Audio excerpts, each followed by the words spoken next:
बाबूजी, आपको रोटी खाना हो तो पहले बता दिया कीजिए। बाबूजी, अगर आपको रोटी खानी थी तो आपको पहले बोलना था। हमारे यहाँ ऐसा नहीं होता है कि जब जिसका जो जी चाहा खा लिया। गिन कर बनती हैं रोटियाँ। ऐसा नहीं कि आप जब भी बोल देंगे तो रोटी तैयार मिलेगी। अब लीजिए मेरे हिस्से की रोटी।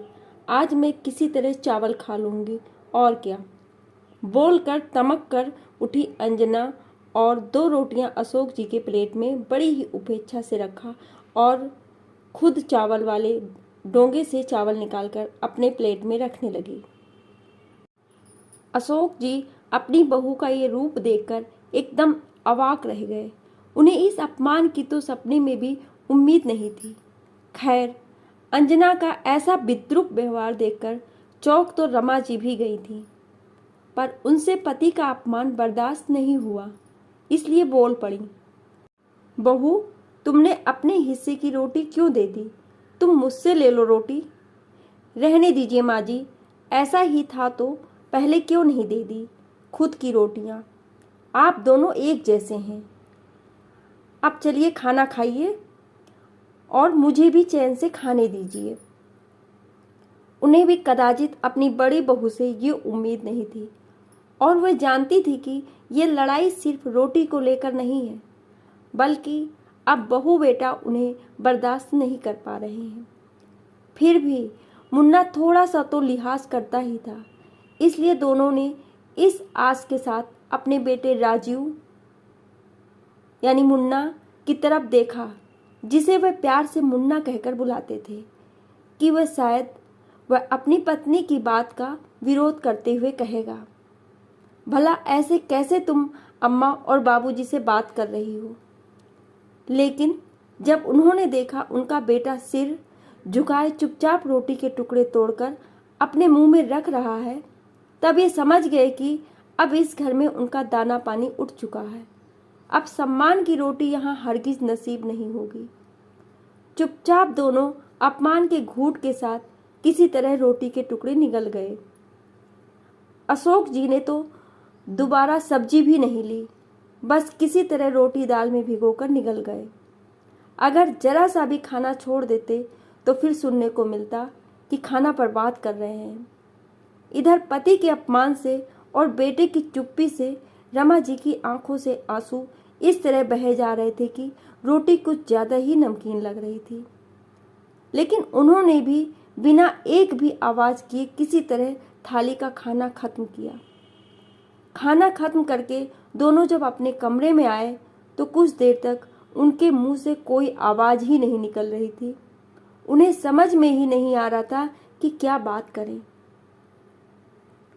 इतना अपमान और ऐसी बेरुखी उन्हें पहली बार देखने के लिए नहीं मिली थी, पर खाने को लेकर इतना अपमान इसके पहले नहीं हुआ था। लगभग पिछले 2 महीने से मुन्ना और बहू उनसे खराब व्यवहार कर रहे थे। बहू तो सास से उलझने का कोई ना कोई बहाना ढूंढती रहती थी। आज रविवार होने की वजह से पूरा परिवार साथ में लंच कर रहा था।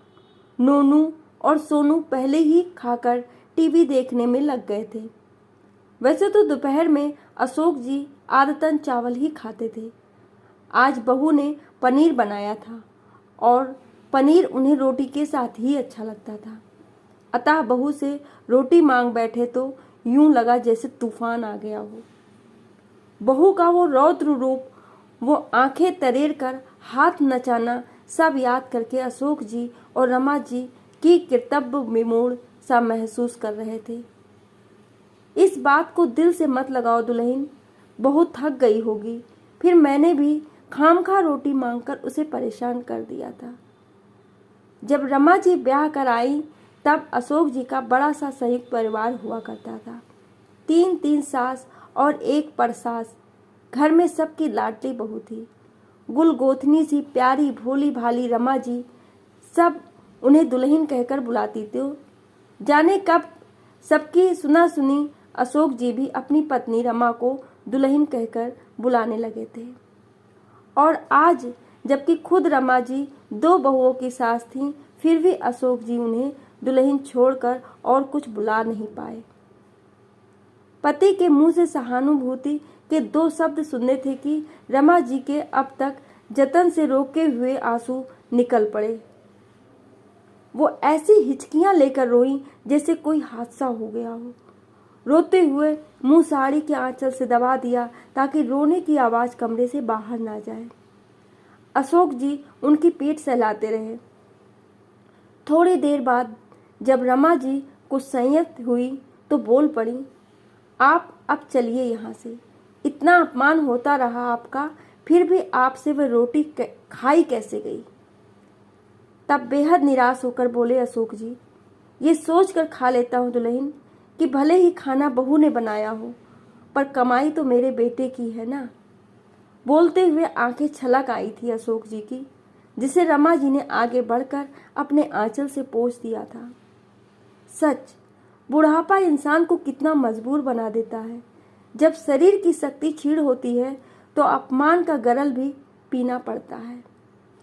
आज रमा जी को याद आ रहा था कि जो उनकी बहन ने कहा था कि दीदी कुछ भी हो जाए पर अपना घर बेटा बहू के नाम मत करना। पर अब तो भावुकता में उनसे गलती हो गई थी।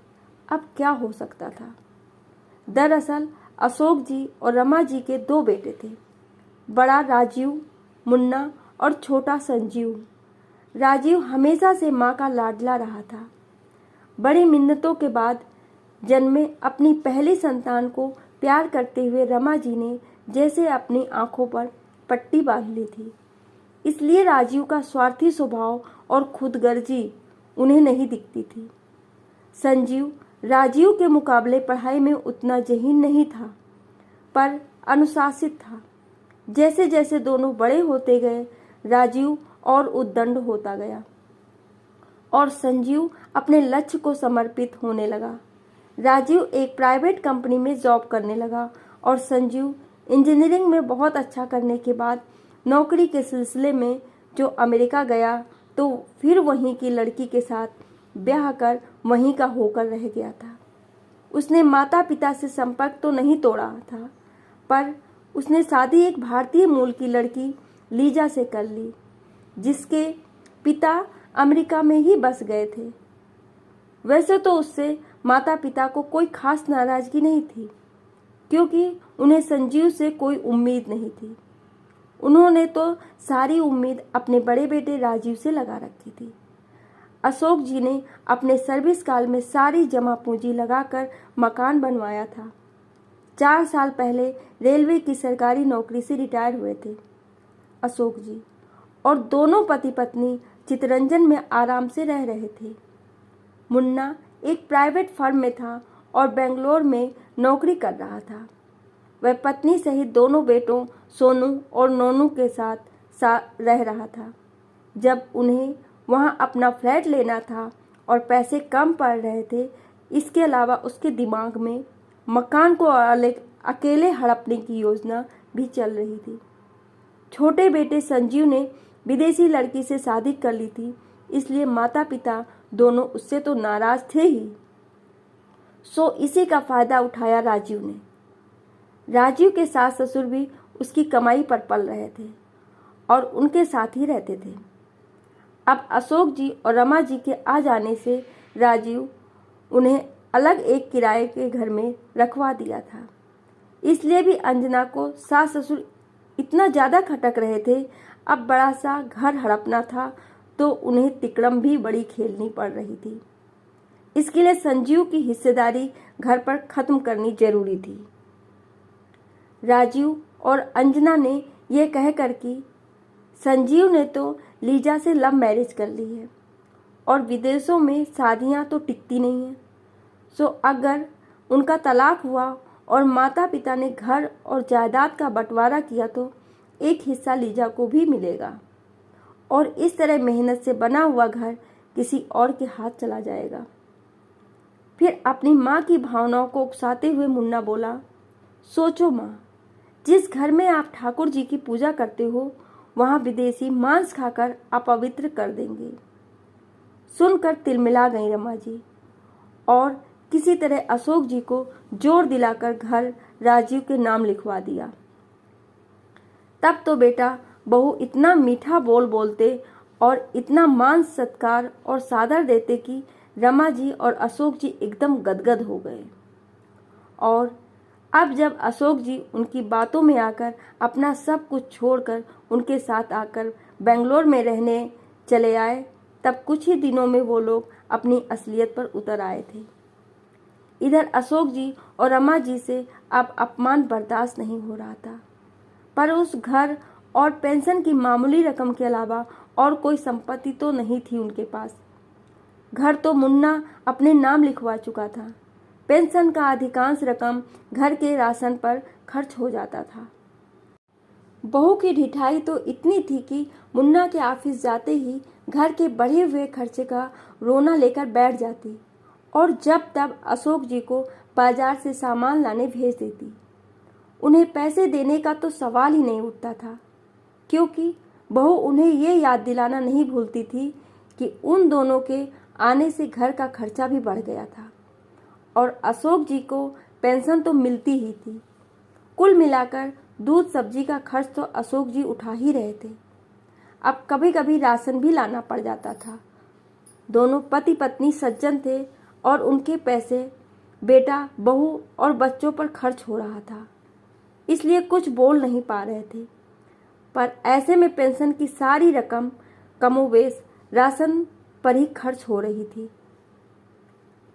हाँ, इतना गनीमत था कि सरकारी नौकरी से रिटायर हुए थे, इसलिए मेडिकल फैसिलिटी मिली हुई थी, वरना इस महंगाई में हारी बीमारी में दवा दारू का खर्च चलाना मुश्किल हो जाता।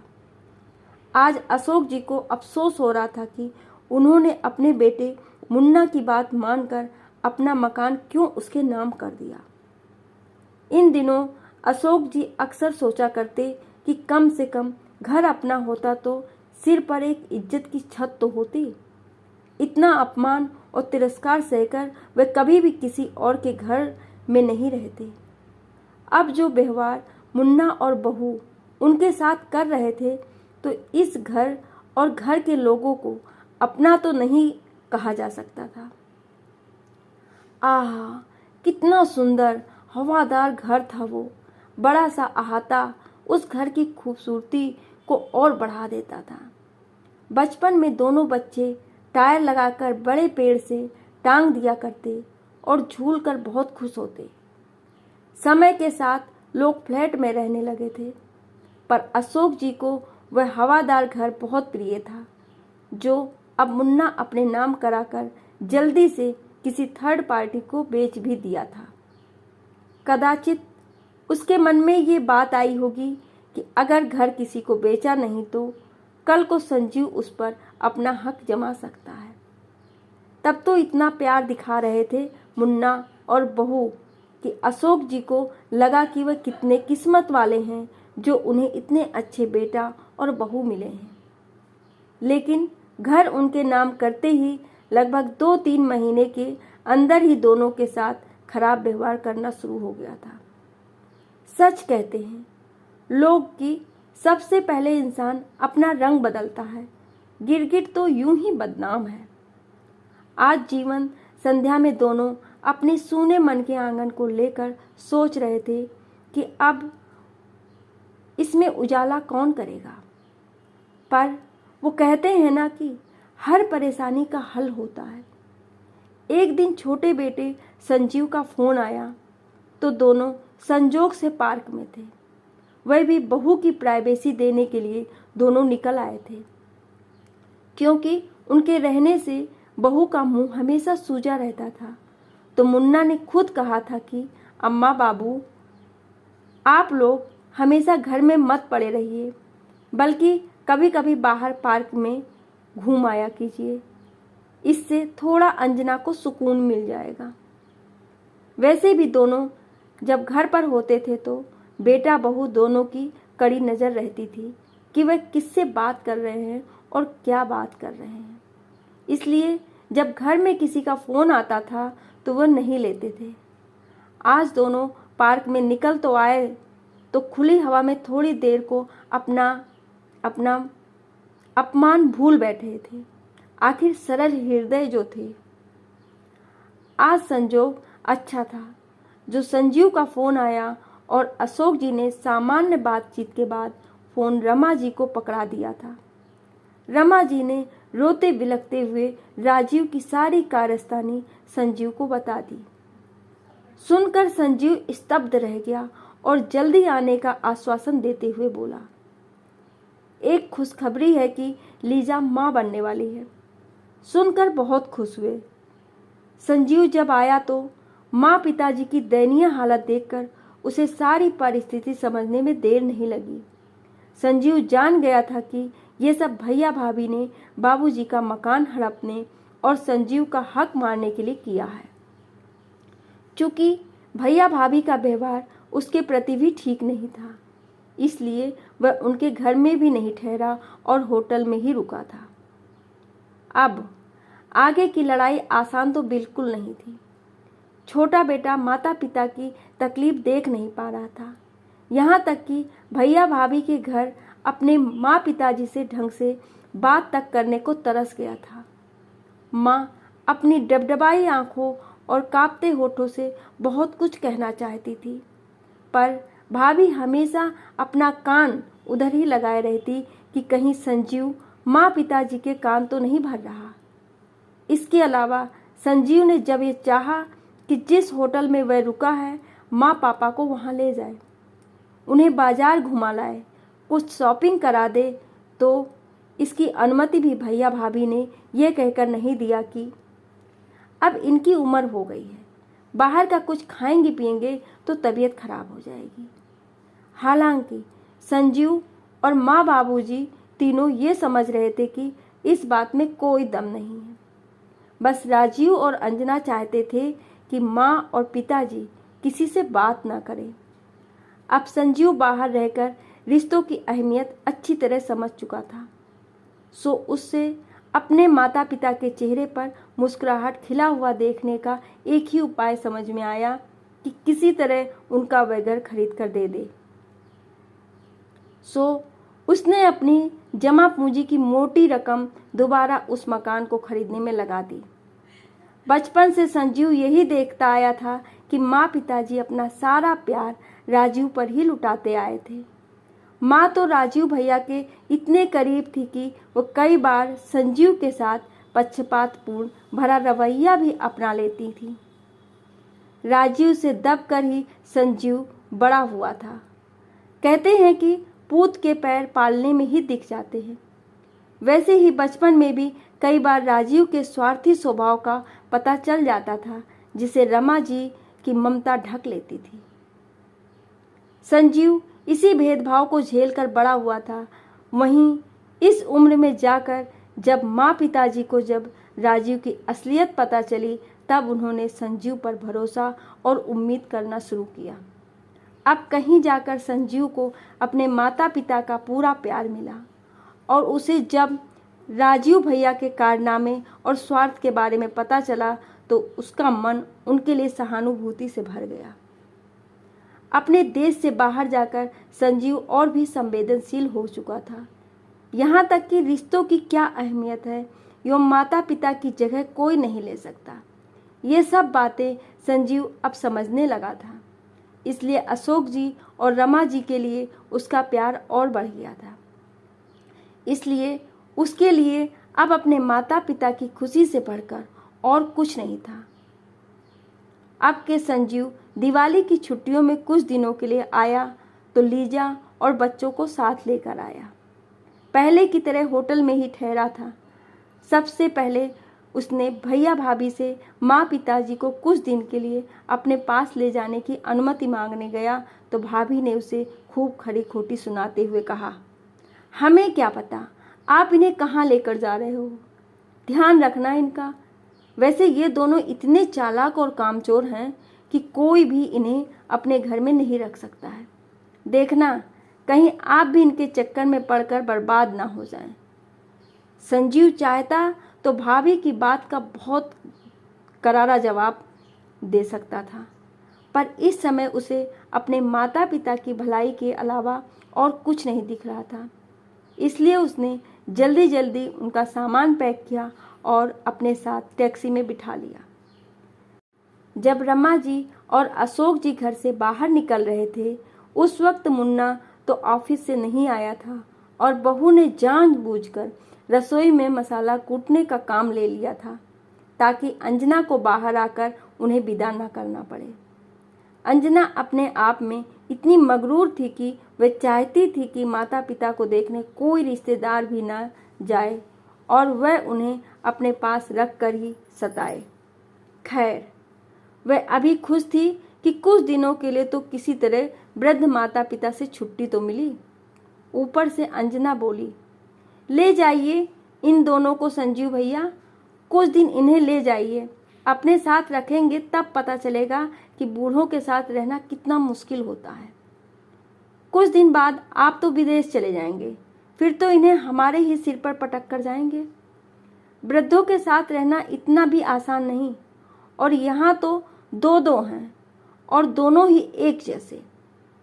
अपने माता पिता के बारे में ऐसी बातें सुनकर संजीव का तो खून खौल गया।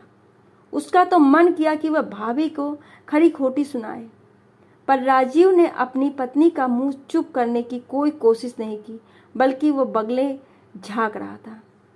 उस दिन छोटी दिवाली थी, इसलिए सोनू और नोनू घर में ही थे और दादा दादी के जाने का नाम सुनकर दोनों बच्चे दादा दादी से लिपट गए थे, ये कहते हुए कि दादा दादी आप दोनों कहाँ जा रहे हो? चाचू आप दादा दादी को कहाँ लेकर जा रहे हो?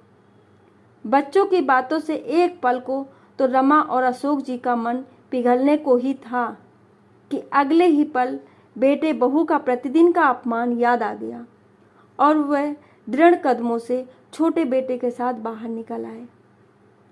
संजीव कुछ नहीं कह रहा था। पूरे रास्ते वह चुपचाप था।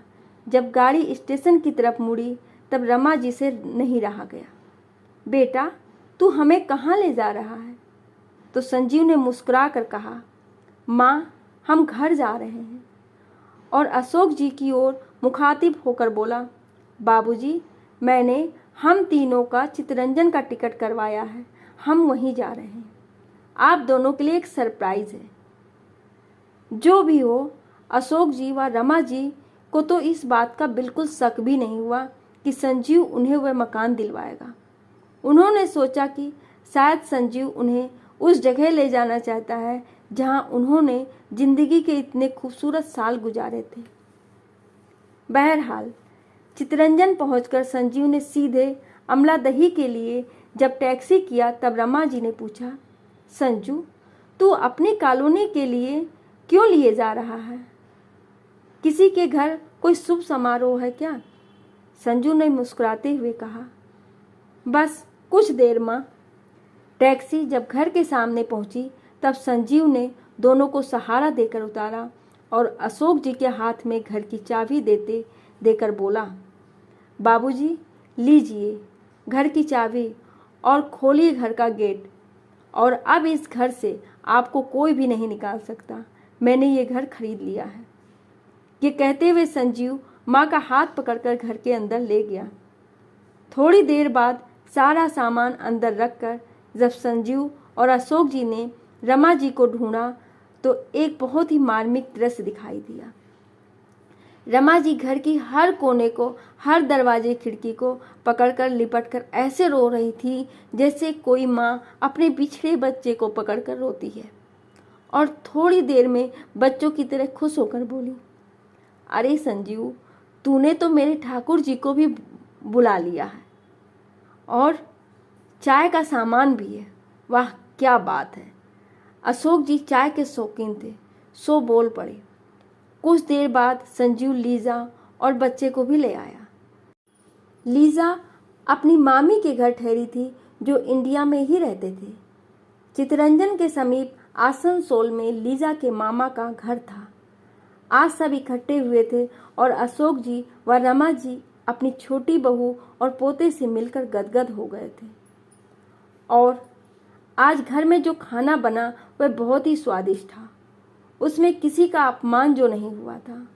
और आज रोटियां गिनकर भी नहीं बनी थी, क्योंकि इस घर में कभी भी रोटियां गिनकर नहीं बनती थी।